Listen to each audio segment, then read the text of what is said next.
pongezi sana kwa Mamlaka ya Mapato Tanzania TRA kwa kutimiza miaka 30. Miaka 30 ni umri kabisa, na kuwepo katika huduma katika miaka 30 ni jambo ambalo linahitaji pongezi. Kwa hivyo tunawapongeza sana.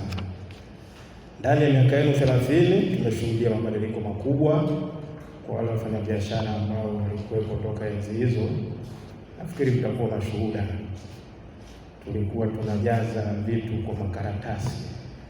Ilikuwa ukitaka kulipa kodi lazima ufike ofisi ya mamlaka, upange foleni, upewe slipu ya mkono ndio uende nayo benki, au la ulipe keshi waandikiwe risiti.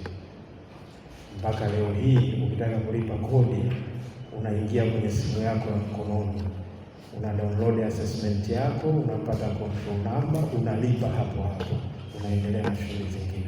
Niwapongeze sana. Mmejitahidi sana kuokoa muda wa wafanyabiashara. Katika kitu chenye thamani sana kwa sisi wafanyabiashara ni muda.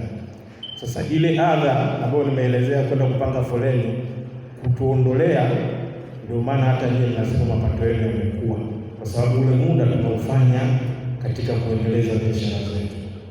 Mmetupa muda zaidi wa uzalishaji kuliko muda wa kwenda kupanga foleni sokoni. Na kadri mnapoendelea kuwekeza hasa katika teknolojia, ndio mnaendelea kurahisisha utendaji kazi wetu na ufanyaji wa biashara wenye tija na manufaa. Niwapongeze na niwatie moyo, msirudi nyuma. Kadri tunavyoendelea teknolojia inabadilika, muende na teknolojia. Hii itarahisisha sana kukusanya mapato zaidi ya haya ambayo mnayapata. Sisi kama wafanyabiashara tuko tayari kulipa kodi kwa sababu ni jukumu la kimsingi. Hata viongozi wa dini wamesema ni jukumu pia la kiimani. Kwa hiyo hatuwezi kukiuka, lazima tulipe kodi, tutimize wajibu wetu. Suala lingine la kuwapongeza ni namna mlivyoboresha mahusiano baina ya wakusanya kodi na sisi walipa kodi. Hapo zamani ilikuwa ukitembelewa na TRA au ukisikia TRA wanakuja unakuta mtaa mzima maduka yamefungwa, lakini sio hivi sasa. Watu wameridhika, wako na amani, hata wakiambiwa wanatembelewa na TRA wako tayari kuwasikiliza.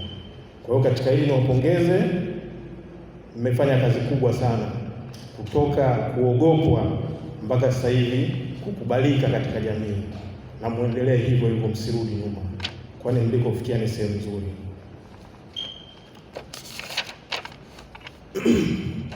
Katika miaka ijayo ya maboresho, sisi tunashauri mambo machache sana kama wafanyabiashara. La kwanza ni kuongeza elimu kwa walipa kodi, hasa sisi wafanyabiashara. Najua mnafanya mambo makubwa hasa ya kuinvest katika teknolojia za digitali, lakini ukweli uliopo sisi tuko nyuma, na kwa kuwa muda mwingi tunautumia katika kufanya biashara, basi inatuia vigumu kuendana na kasi ya teknolojia.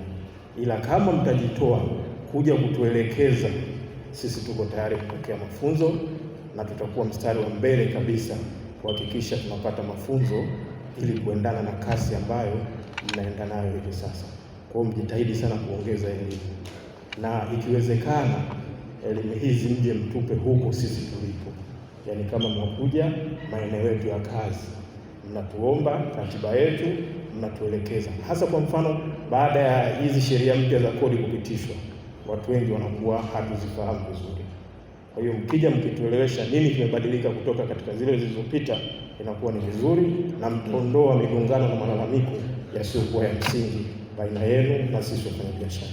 Kwa hiyo niwasihi na kuwaomba sana mboreshe sana katika eneo hili la kutoa elimu kwa wafanyabiashara. Mkoa huu kwa sasa hivi vilio ni vichache sana, kwa sababu mtangulizi wako alijitahidi sana kuhakikisha wazi menda anabeba mzigo kulingana na uzito wake. Sasa hili ni ombi langu kubwa sana, kwamba tunapokwenda kufanya makadirio, kunapobainika kuna makosa kwa wafanyabiashara, tambueni sisi naweza kusema 90% ya wafanyabiashara shule yetu sisi ni biashara, sio mahesabu. Mahesabu yetu sisi na ya kwenu ni tofauti. Tunatamani sana kama alivyosema mwenzangu hapa, tufanane kwenye mahesabu, lakini ili tufanane ni kwamba ninyi muitumie elimu mlionayo mtuletee sisi, ili tufanye kile ambacho ninyi mnakitaka kwa 30%, na sisi tuweze kutekeleza, tubaki na 70%.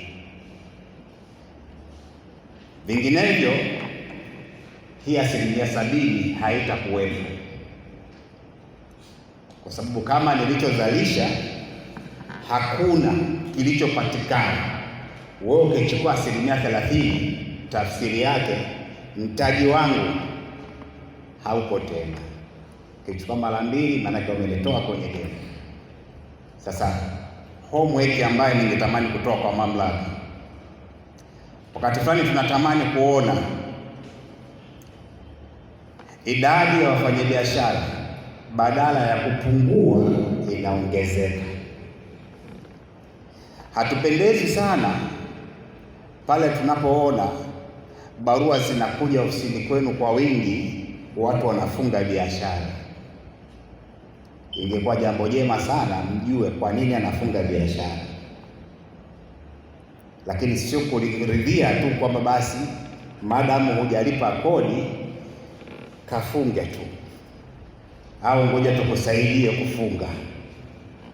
Taratibu nafikiri ulishakufa kwa sasa, japo tabia ya mtu inaweza ikawa isiwe tabia ya taasisi, lakini mtu anaweza akaamua kwa interest zake na kwa maslahi yake kuona ni namna gani atafaidika, na wasiojua sheria za kodi, wasiojua utaratibu ukoje, tukaadhibiwa kwa namna hiyo, na tunatoka kwenye mstari wa kufanya biashara. Kwa hiyo ombi langu kubwa sana, mtutizame kwa kina, mtulee. Wenye mitaji ya 200 tunategemea ninyi ndio wadau ambao mtatusaidia kutukuza kwenda kwenye milioni, ili na nyinyi mpate ile 30%. La mwisho, ile 30% ambayo mmeichukua kutoka kwetu, natamani sana kuona mchango wenu na wetu, lakini siwe tu mamlaka ya mapato ile ya kizamani inayofikiria kuchukua tu bila kutengeneza. Si vibaya hata fursa zilizopo kwenu mkatoa kipaumbele cha watu wenu mnaochukua kodi kutoka kwao, kwa sababu mimi naamini mnatufahamu sote tunaolipa kodi kule. Kwanza niwashukuru sana TRA kwa timu yenu kuhusu mahusiano na jamii, hasa sisi wafanyabiashara. Vilevile hapo tunazungumzia namna ambavyo mapato yameongezeka kutoka bilioni 30 na hadi bilioni 266 takriban, lakini yote hiyo kwa sababu ya kuzalisha wafanyabiashara wapya. Na omba sana mmoja mlete mahusiano bora na timu hii ya wafanyabiashara wadogo, kwa sababu tunasema katika zizi la ng'ombe, kama kuna ng'ombe ambao wanakamliwa nyumba kuu, wanahitaji ng'ombe wote kukamliwa. Sisi wafanyabiashara wadogo tuko tayari, na tunaomba timu yako iwe na mahusiano bora, tuite mara kwa mara katika vikao maalum kwa ajili ya wafanyabiashara, ili tupate elimu, tuingie kwenye mfumo wa kulipa kodi. Wengi wanafikiria kutoa walipa kodi kutoka kwa wadogo, lakini kwa sababu ya mahusiano yenu mazuri ya mara kwa mara, kwa hiyo tunaomba kazi hii katika mkoa huu uzidishe. Kiwezekana katika vikao mbalimbali tuite, tualike, tupate semina kwenye milioni inasaidia nini, tutapata walipa kodi wengi zaidi. Kwa hiyo nalosisitiza Mheshimiwa Meneja ni mahusiano. Wanasema hata ndani ya familia kama kuna idadi ya watu wengi wasiowajibika, basi wengine wataumia. Kwa sisi tukiitwa, tukipewa elimu, tutachangia kupeleka mkoa wa Pwani kuwa kubwa.